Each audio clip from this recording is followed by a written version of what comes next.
백성이 요단강을 건너려고 자기들의 진을 떠날 때에 언약궤를 맨 제사장들이 백성 앞에서 나아갔다.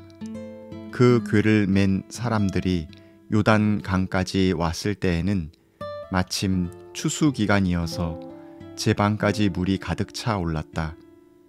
그 궤를 맨 제사장들의 발이 요단 물가에 닿았을 때에 위에서부터 흐르던 물이 멈추었다.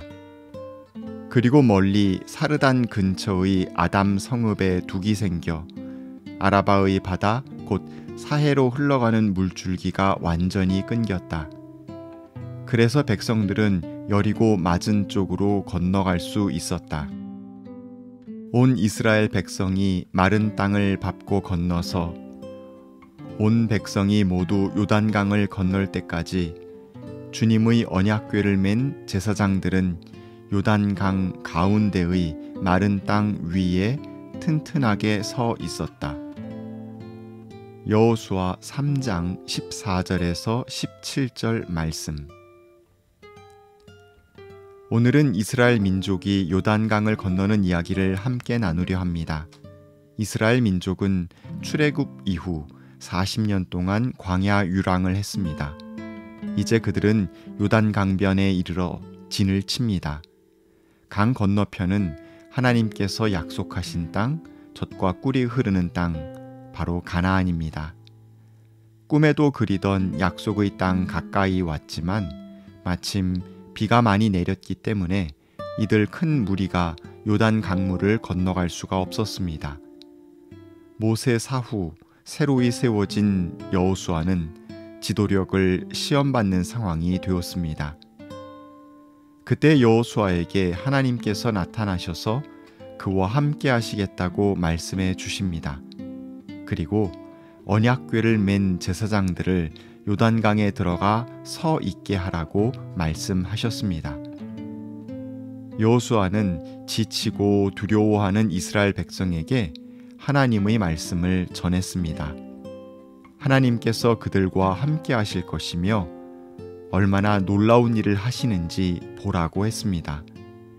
거룩하신 하나님께서 언약궤를 통해 함께 하시니 백성 스스로가 정결하게 하고 길을 나설 준비를 하라고 그들에게 명령했습니다. 제사장들은 하나님의 언약궤를 메고 백성들 맨 앞에 섰습니다. 백성들은 2000보쯤 거리를 두고 뒤에 섰습니다.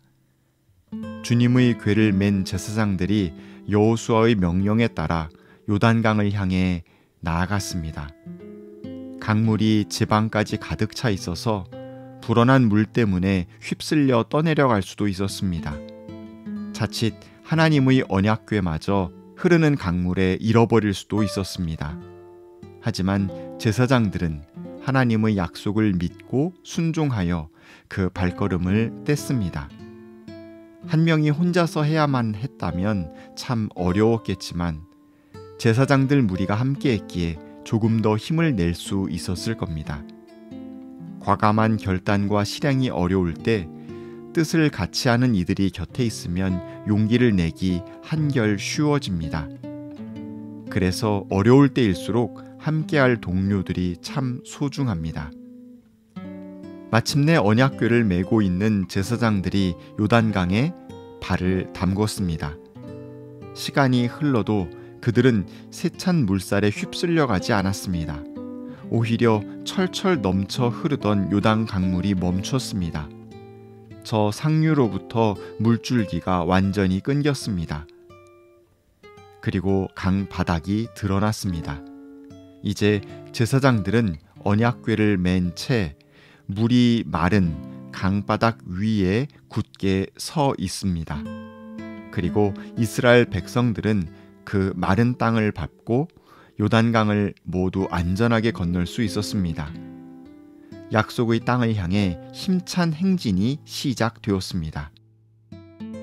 하나님께서 이스라엘 백성을 위해 강물을 가르시고 그들을 약속의 땅으로 들어가게 하신 것입니다.